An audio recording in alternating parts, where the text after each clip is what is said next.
Sir Duvvada శ్రీనివాస్‌ని మరి ఏ issue వలనో తెలీదు. కానీ ఈ మధ్య వచ్చిన ఇష్యూ మాత్రం ఒకటే ఉంది. మాధురి, పాని, ఈ దువ్వాడ. ఈ ఇష్యూ వల్ల ఆయనని పార్టీ నుంచి తొలగించారు జగన్ అని జెప్పేసి ఒక వార్తొస్తుంది. ఎంతవరకు నిజమయ్యా అనుకుంటున్నారు? యాక్చువల్‌గా వాళ్ళ దువ్వాడ శ్రీనివాస్ ఉన్న ఏరియాలో ఉన్న పాలిటిక్స్‌ను కొంచెం చదివాను. ఈ ప్రశ్న అడుగుతావు కాబట్టి.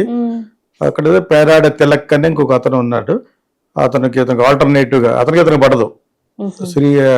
దువ్వాడ శ్రీనివాస్ పడకపోయినా కూడా జగన్ ఆల్రెడీ మునిగిపోయి ఉన్నాడు చాలా సమస్యల్లో. ఇది ఒక న్యూసెన్స్ కింద తయారైందని ఎందుకు అనుకున్నానంటే, యాక్చువల్గా అతనంటే 2 సార్లు కంటెస్ట్ చేసినా కూడా గెలవలేకపోయాడు దువ్వాడ శ్రీనివాస్. అయినా కూడా అతనికి ఎమ్మెల్సీ ఇచ్చాడంటే ఎంతటి కాన్ఫిడెన్స్ ఉంటే ఇస్తాడు. చాలా వరకు భరించాడు. కానీ ఇప్పుడు ఈ తలకాయ నొప్పులతో పాటు ఇతనికి వచ్చే బ్యాడ్ నేమ్, ఈ దువ్వాడ శ్రీనివాస్ ద్వారా వచ్చే బ్యాడ్ నేమ్ ఎక్కువ అయిపోతుందని. అది ఫ్యామిలీ అఫైర్, అది ఒకటి. అదేమో రొచ్చు అయిపోయింది. ఆ అమ్మాయి సీన్లోకి వచ్చేసి సెకండ్ వైఫ్ సీన్లోకి వచ్చి ఇది ఏంటంటే పార్టీ ఇమేజ్ దెబ్బ కొడుతుంది అనమాట. ఆ దెబ్బ కొడుతుందని ఫీల్ అయ్యి అతను మిల్లుగా పిలిచి తప్పించి ఆ తిలక్ అన్న అతనికి ఇచ్చారని. ఆ తిలక్ కాకుండా ఇతనికి సరిపడేవాడు ఎవడు లేడు. ఇతనంటే ఎవరికి పడదు. సాధారణంగా ప్రతి పార్టీలోనూ చాప కింద ఉంటారు వెరలు, సలగా అందరికి వెరలు ఉంటారు. ఇప్పుడు తెలంగాణ కాంగ్రెస్ ఉంది, రేవంత్ రెడ్డి ఏదో విధంగా రాజేస్తే మనం ఏం అయిపోతుందో చూసే వాళ్ళు ఉంటారు పక్కన. ఇప్పుడు కర్ణాటకలో చూసినట్టు. సో అది కొంచెం పెద్ద లెవెల్ కాబట్టి మనం కొంచెం గట్టిగా మాట్లాడుకుంటాం.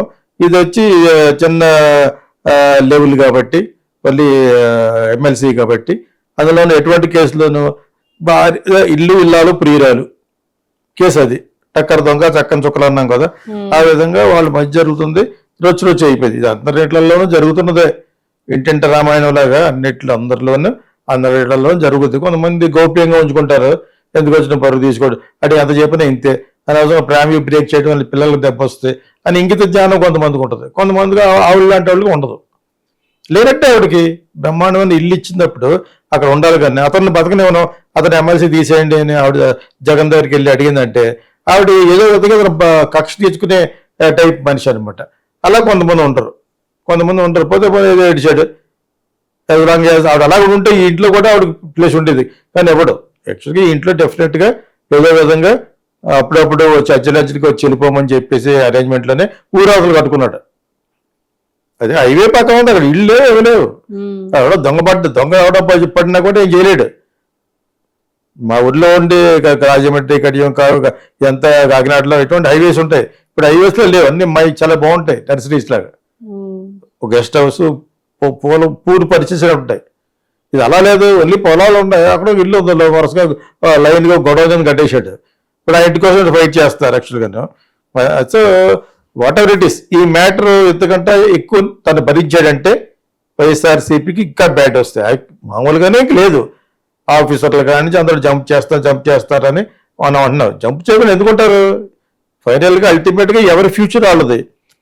ఇందాక అజయ్ కాలం గురించి మాట్లాడుకున్నాం, ఇంకోటి ఎవరి గురించి మాట్లాడుకున్నాం, ఇంకొక 11 ఎమ్మెల్సీలు 40 ఎమ్మెల్సీ గురించి కూడా మాట్లాడుకోవాల్సి వస్తుంది.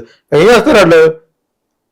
ఆ ఎమ్మెల్యేలు నిలబడ్డారు, ఆ ఊర్లో పనులు జరగాలంటే తెలుగుదేశం వచ్చి అంటారా? తెలుగుదేశం కానీ జనసేనలోకి వచ్చి చేరితే నీకు పనులు జరుగుతాయి అంటారు. ఏం చేస్తాడు ఎమ్మెల్యే? ఊరు వెళ్తే ఊర్లో పలుకుబడి ఉండదు, టూరింగ్ పార్టీ కాదు కాబట్టి. ఆ విధంగానే బీజేపీతో సఖ్యతగా లేకపోతే మన బండారాలన్నీ బయటపడతాయని సృజనా చౌదరి, సీఎం రమేష్ అందరూ ఎందుకు చేరారు? ఎందులోనే చంద్రబాబు నాయుడు పార్టీలో ఉంటూ ఎంపీలుగా ఎలక్ట్ అయ్యి బీజేపీలో చేరిపోయారు. ఒక విధంగా బీజేపీలో ఉన్న తెలుగుదేశం కోవట్లాడు. With the permission and with the acceptance of Chandrababu Naidu వెళ్ళారు. అది మామూలు, అది వీళ్ళకే జరిగింది, వాళ్ళకే జరుగుతుంది. చంద్రబాబు నాయుడులో ఉన్నప్పుడు వాళ్ళకి మరి జగన్ ఒకసారి తక్కువ సీట్లు వచ్చినప్పుడు అందులోంచి షిఫ్ట్ అయిపోయారు కదా తెలుగుదేశానికి. సో అదేవిధంగా ఇప్పుడు మళ్ళా హిస్టరీ రిపీట్ ఎందుకు అవుతుందంటే వీళ్ళకి చాలా మీనియల్ నెంబర్, చాలా తక్కువ నెంబర్ వచ్చింది వైఎస్ఆర్సీపీ ఓటుకి. వాళ్ళు ఫైనల్గా ఎమ్మెల్యేలే, బట్ వాళ్ళు ఊరు వెళ్తే ఎవడు చేస్తాడు పనులకి? హైదరాబాద్ అమరావతి వచ్చి పని చేయించుకోవాలంటే వాళ్ళు చేయరు. లోకేష్ చేయనివాడు, ఆ మినిస్టర్ కూడా వీడవాడు, వైఎస్ఆర్సీపీ వచ్చాడు అని చేయనివారు. చేయాలంటే డబ్బులు అన్న కొట్టగా పెద్ద డబ్బులు సేమ్ పార్టీ ఉండాలి, అప్పుడు జంప్ చేస్తారు. ఇది ఇందులో పెద్ద నిగూఢమైన సత్యాలు ఏమి లేవు, ఇదే సత్యం. MLA is a helpless fellow, spineless fellow. ఇప్పుడు the ruling party something else. Ruling party కానీ వేరే అయితే వాడు స్పైన్లెస్ అంతే కదా. మరి నువ్వు ఎమ్మెల్యేగా వచ్చిన పని కూడా చేయలేదు, ఆధార్ కార్డు కూడా ఇప్పించలేడు. నేను ఊరు చెప్తున్నాను యాక్చువల్గాను. అంచేత ఆ పార్టీలో కలవడం అనేది వీళ్ళు చేశారు, వాళ్ళు ఆ నేషనల్ లెవెల్లోనే చేశారు. సృజనా చౌదరి వాళ్ళు అందరూ కూడా వెళ్ళిపోయారు బీజేపీ. అయినా కూడా వాళ్ళని దగ్గర రానివ్వదు. వాళ్ళు తెలుగుదేశం వాళ్ళని దగ్గర రానివ్వరు. ఎప్పుడు దగ్గర రానిస్తారు? మా పార్టీకి మనుగడ ఉంటే రాణిస్తామని అసుంట దూరం పెట్టి ఫైనల్గా వాళ్ళకి 9 సీట్లు కొట్టారా? లేదా ఆంధ్ర వాళ్ళకి అకౌంట్ ఓపెన్ చేయడం ఏంటి? బీజేపీకి భయపడి తెలుగుదేశం వాళ్ళు అందులోకి షిఫ్ట్ అయిపోయి అయినా కూడా వాళ్ళు ఒక లెవెల్లో పెట్టారు అంతే. ఎప్పుడు దగ్గర రానిచ్చారు? వాళ్ళకి ఇక్కడ అకౌంట్ ఓపెన్ చేశాడు మన ఫిల్మ్ యాక్టర్ పవన్ కళ్యాణ్. అప్పుడు వీళ్ళకి ఒక 9-15 ఇస్తే 7 గెలిచారా? ఇది జరిగింది. BJP will see its own benefit ruling party కాబట్టి. మరి లేకపోతే కవిత ఇంతకాలం ఉంచక్కలేదు. హెల్త్ పోయింది అంటున్నారు కానీ చెప్పి పాపం గైనకాలజికల్ ఏదో ప్రాబ్లమ్స్ అంటున్నారు, ఏమంటారు. లేడీస్ అందరూ ఏదో ప్రాబ్లమ్స్ ఉంటూ ఉంటాయి. అది లేదని కూడా మనం డినై చేయలేము యాక్చువల్గా. ఇన్స్పైట్ ఆఫ్ ఆల్ దిట్ వాళ్ళు కరవరాళ్ళు. మనీష్ సిసోడియానే కరగలేదు, కేజ్రీవాల్నే కరగలేదు. వాళ్ళ పాలసీ అంటే పాలసీ. వాళ్ళకి ఏదో విధంగా అక్కడ ఢిల్లీలో పవర్ కావాలి, ఆంధ్రాలో పవర్ కావాలి, కర్ణాటకలో కావాలి, తమిళనాడులో నోట మాట రావట్లేదు అన్నారు వాళ్ళు. అన్నారా? అన్నామేళ ఎలా అంటే 17 సీట్లు గెలుస్తారు ఆయన సీటుకి వెళ్ళలేదు. But is a good, is powerful person అతను. మీరు అదంతా రౌడీజం అది తమిళనాడులో డిఎంకే అంటే. సో అది నేను మామూలుగా అన్నాను. అక్కడ కూడా కొంతమంది చదివి ఏడుస్తున్నారట. ఇలా అన్నాను. నేను అక్కడ మాట్లాడుతున్నాను.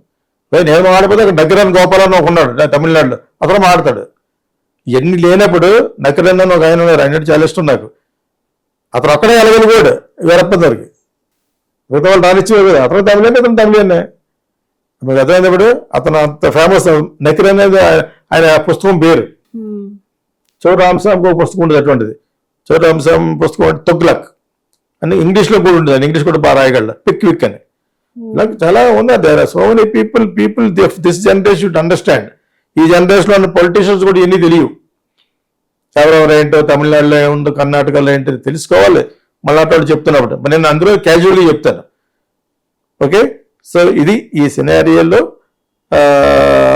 ఎమ్మెల్యేస్ అందరూ కూడా జంప్ చేయడం గల కారణం ఏంటంటే వాళ్ళ పనులు జరగాలి.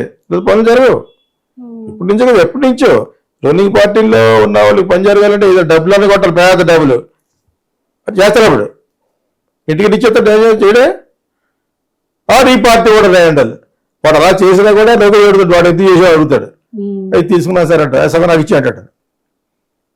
ఇది జరుగుతుంది మా భారతం ఏంటంటే ఇది. అంటే అందరు వెళ్ళిపోతున్న క్రమంలో ఇప్పుడు దువ్వాడని తీసేయడానికి కూడా ఆలోచిస్తారు. దువ్వాడకు ఒకటి, అతను పవన్ కళ్యాణ్ తిడతాడని, చంద్రబాబు నాయుడు తిడతాడని పెట్టుకున్నాడు. ఎలక్షన్లో గెలలేదు అతను. 2 సార్లు 3 సార్లు ఓడిపోయాడు. అంటే సొంతంగా ఇష్టతతోటి ఇష్టపడి ఇచ్చిన సీటు. తీసేయడం వల్ల పార్టీకి నష్టం లేదు, తీయకపోవడం వల్ల నష్టం ఉంది. ఈ ఏదో కంపు అంతా పెడతాడు లేదా, ఇల్లు ఇల్లాలు ప్రియురాలు కంపు అంతా పెట్టట్లేదు మరి గోల కింద. అది డెఫినెట్ గా తీస్తాడు. ప్లస్ వాళ్ళ ఆవిడ గోల పెట్టేస్తుంది, మా ఓన్ తీసేయండి అని. బికాజ్ ఇది ఇన్ఛార్జ్. తను ఏంటంటే ఇన్ఛార్జ్ కాబట్టి ఆ ఇంటిని వైఎస్ఆర్సీపీ క్యాంప్ ఆఫీస్ కింద పెట్టుకుందామని అనుకున్నాడు. అలా ఉంటే వీడు దగ్గర రాదని. ఇంకా అది కదా, ఇట్స్ టూ లేట్. తీసేసిన కూడా పెట్టుకోవచ్చు. కాకపోతే తెలంగాణ కూడా రాడు అక్కడికి. వీళ్ళిద్దరు మళ్ళీ పర్సనల్ విషయాలు ఉన్నాయి. That is what I read. మీరు ఆ ప్రశ్న వేస్తా అన్నప్పుడు నేను చదివింది ఏంటంటే న్యూస్ లో అదే, ప్రింట్ మీడియాలో చదివింది అదే యాక్చువల్గాను. బట్ అతను తీసేయడం వెనకాల ఉన్న అంతరార్థం అతనికి అర్థమై ఉంటుంది. ఎందుకంటే పార్టీని ఇంతకంటే ఇప్పుడు డ్యామేజ్ చేసుకోలేడు కదా. ఇప్పుడు ఇతను సెంట్రల్ ఇష్యూ అయిపోయింది.